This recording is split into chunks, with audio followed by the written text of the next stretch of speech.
So hello everyone, welcome back to A to Z immigration updates. So आज की हमारी video का topic है माइग्रेशन स्किल असेसमेंट। सो पिछले कुछ वीडियोस के बाद बहुत सारे व्यूअर्स का एक जनरल कमेंट था कि माइग्रेशन स्किल असेसमेंट क्या है, कैसे अप्लाई करनी है और इसकी इम्पोर्टेंस क्या है, सिग्निफिकेंस क्या है, क्यों ये इतनी इम्पोर्टेंट मानी जाती है। तो उन सारे क्वेश्चन, उन सारी क्विज को इस वीडियो के अंदर डिस्कस करेंगे। इस वीडियो को लास्ट तक देखिएगा। अगर आप एक ऑस्ट्रेलिया इमिग्रेशन के लिए अप्लाई करना चाहते हो या आप इन प्रोसेस हो तो ये वीडियो आपके बहुत काम आने वाली है। सो होप आप इस वीडियो को लास्ट तक वॉच करोगे। So let's start. So migration skill assessment. So by the name it is clear that Australian government wants to assess your skills for the migration purpose। मतलब ये कि जिस भी प्रोफाइल के ऊपर, जिस भी ANZ SEO कोड के ऊपर आप ऑस्ट्रेलियन इमिग्रेशन अप्लाई करना चाहते हो, आप कह रहे हो कि आप एक इलेक्ट्रिकल इंजीनियर, आप कह रहे हो कि आप एक प्लम्बर हो, आप कह रहे हो कि आप एक मेडिकल प्रोफेशनल हो, आप एक यूनिवर्सिटी लेक्चरर हो। सो क्या आपकी एजुकेशन और क्या आपका एक्सपीरियंस, जो काम आप अपने कंट्री में, होम कंट्री में, इंडिया में, पाकिस्तान में, नेपाल में या किसी भी और कंट्री में कर रहे हो, क्या वो काम ऑस्ट्रेलियन स्टैंडर्ड्स को मीट करता है? क्या आपकी जो एजुकेशन है वो ऑस्ट्रेलियन स्टैंडर्ड्स को मीट करती है? इसे असेस करने के प्रोसेस को बोला जाता है माइग्रेशन स्किल असेसमेंट। सो दो चीज़ें यहाँ पे असेस करी जाती हैं। पहले आपकी एजुकेशन क्वालिफिकेशन एंड दूसरा आपका एक्सपीरियंस। सो जनरली ऑस्ट्रेलिया के अंदर इन चीज़ों को असेस करने के लिए एक फ्रेमवर्क बना रखा है and it is called Australian quality framework. Almost हर कंट्री ने अपना अपना एक फ्रेमवर्क बना रखा है। सो सिमिलरली ऑस्ट्रेलिया में स्किल्स को चेक करने के लिए, असेस करने के लिए the framework is called Australian quality framework. So उस AQF के थ्रू आपके प्रोफाइल के बारे में कुछ एक फैक्टर्स को, कुछ एक रिक्वायर्ड आउटकम्स को डिसाइड किया जाता है। सो सपोज आप कहते हो कि आप एक इलेक्ट्रिकल इंजीनियर हो या आप एक सिविल इंजीनियर, रोल्स दे रखे हैं कि ये जॉब रोल्स अगर आप करते हो, सपोज वहाँ पे 10 जॉब रोल्स दे रखे हैं तो मिनिमम 5 जॉब रोल अगर आप उन 10 में से परफॉर्म करते हो तो yes they are going to consider you are civil engineer. So आपकी पढ़ाई लिखाई को देखा जाएगा, आपकी क्वालिफिकेशन को चेक किया जाएगा। जिस यूनिवर्सिटी, जिस कॉलेज से आपने स्टडी करी है, उस कॉलेज, उस यूनिवर्सिटी की आपके कंट्री के अंदर क्या किसी ऑथराइज्ड बॉडी से एफिलिएशन है? If it is yes definitely.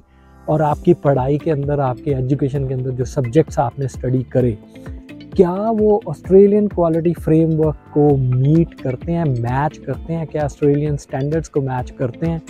अगर करते हैं, they are going to check your marksheets, your degree, your subjects. अगर वहाँ पे कोई गैप है, अगर वो ऑस्ट्रेलियन स्टैंडर्ड्स को मीट नहीं करते हैं तो डेफिनेटली आपकी पढ़ाई शायद उनके काम की नहीं है। So that they are not going to give you the positive skill assessment outcome. So पहला फैक्टर हो गया आपकी एजुकेशन। सो स्टैंडर्ड्स मीट करने चाहिए एंड स्टैंडर्ड्स के साथ साथ आपके जो सब्जेक्ट्स हैं, जो टॉपिक्स, जो पढ़ाई आपने करी, वो Australian quality framework ANZ SEO code में डिफाइंड जॉब रोल्स को, स्किल्स को मीट करने वाली अगर एजुकेशन है तो आपको डेफिनेटली पॉजिटिव आउटकम मिलेगी। Second criteria is experience. So migration skill assessment के अंदर आपका एक्सपीरियंस देखा जाता है। बहुत सारी माइग्रेशन स्किल असेसमेंट की असेसिंग बॉडीज़ से एक पर्टिकुलर एक्सपीरियंस की डिमांड करती हैं। जैसे मैं 2-3 एग्जांपल लूँगा।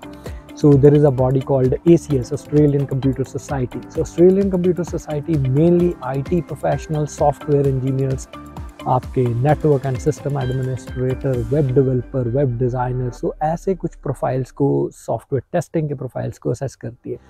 सो यहाँ पे लाइक ACS मिनिमम 2 साल का एक्सपीरियंस आपसे डिमांड करती है। Similarly trades persons like plumbers, welders, electricians, इनके लिए जो assessing body TRA and VETASSESS है, ये 2 बॉडीज़ मिल के ऑफशोर कैंडिडेट्स के लिए असेसमेंट्स करती हैं and they have a criteria 1 year का एक्सपीरियंस आप लोगों के पास होना ही चाहिए। सिमिलरली कुछ एक ऐसी बॉडीज़ हैं जिनको एक्सपीरियंस नहीं चाहिए। ऐसी ही एक बॉडी इंजीनियर्स ऑस्ट्रेलिया है, electronics, electrical, civil, mechanical engineer हो, तो बिना एक्सपीरियंस के भी आप अपनी assessment, migration skill assessment file कर सकते हो।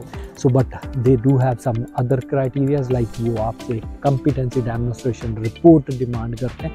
यहाँ पे आपको अपनी लाइफ के 3 एक्सपीरियंसेस, चाहे वो एकेडमिक हो कॉलेज के टाइम के, चाहे वो आपके जॉब के टाइम के हों, वो आपको in the form of a report present करने पड़ते हैं। तो अलग अलग असेसिंग बॉडीज़ की अलग अलग माइग्रेशन स्किल असेसमेंट की रिक्वायरमेंट्स हैं। सो मैं बात कर रहा था एक्सपीरियंस की।